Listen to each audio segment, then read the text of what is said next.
60 साला असल इमरे ने कभी भी लिखना पढ़ना नहीं सीखा था। वो मशरकी अनातोलिया में रहती हैं, जो तुर्की के गरीब तरीन इलाकों में शुमार होता है। अपनी गुर्बत और खुद तालीम से बेबहरा असल इमरे का ताहम ये पुख्ता अज़्म था कि वो अपने बच्चों को एक बेहतर जिंदगी देंगी। हम घर के लिए पर्दे तक नहीं खरीद सकते थे, मगर हम चाहते थे कि हमारे बच्चे स्कूल जाएं।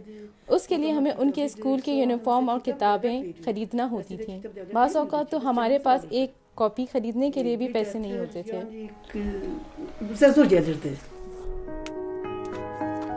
उनके बेटों की किस्मत भी शायद अपने वालिद की तरह बतौर मुहाजिर तामीराती मजदूर काम करके जरूरियात जिंदगी पूरा करना होती, मगर असल इमरे चाहती थीं कि वो तालीम हासिल करके गुर्बत के चुंगल से निकलें। उन्होंने और उनके शौहर ने अपने तमाम बच्चों को स्कूल में दाखिल करवाया। उनके 10 में से 9 बच्चों ने ग्रेजुएशन किया और कॉलेज गए। वालिद जलाल खासतौर पर अपनी बेटियों की कामयाबी पर नाज़ा हैं। गांव के लोग हमारे पीठ पीछे बातें करते थे क्योंकि हमने अपनी बेटियों को स्कूल में दाखिल कराया था, मगर हमने इनकी बातों को कभी अहमियत नहीं दी।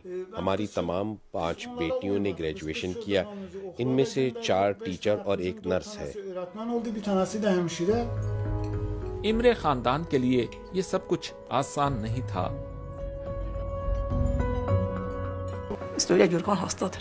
एक बार कौमी दिन के मौके पर स्कूल असेंबली से पहले मेरे बेटे गुरकान ने मुझे कहा, मेरे उस्ताद से कहें कि मैं बीमार हूँ।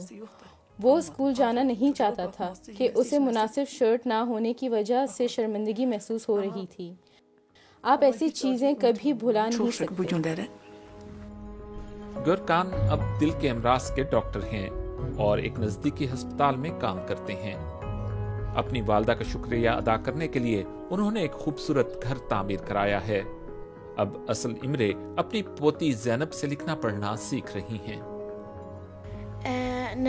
मेरी दादी ने एक दिन मुझे कहा, मैं अब लिखना और पढ़ना चाहती हूँ, और मैंने कहा, दादी आप खुद से लिख पढ़ सकती हैं, मैं आपकी मदद करूँगी। लिहाजा हमने ये सिलसिला शुरू कर दिया। मैं लोगों से मालूम कर कर के तंग आ चुकी हूँ कि किसी जगह कैसे पहुँचूं, क्योंकि मैं बसों के नंबर और दीगर तफसीलात पढ़ नहीं सकती। असल इमरे एक जज बनना चाहती थीं, लेकिन अब उनका आइंदा हदफ एक गैर मुल्की ज़बान सीखना है।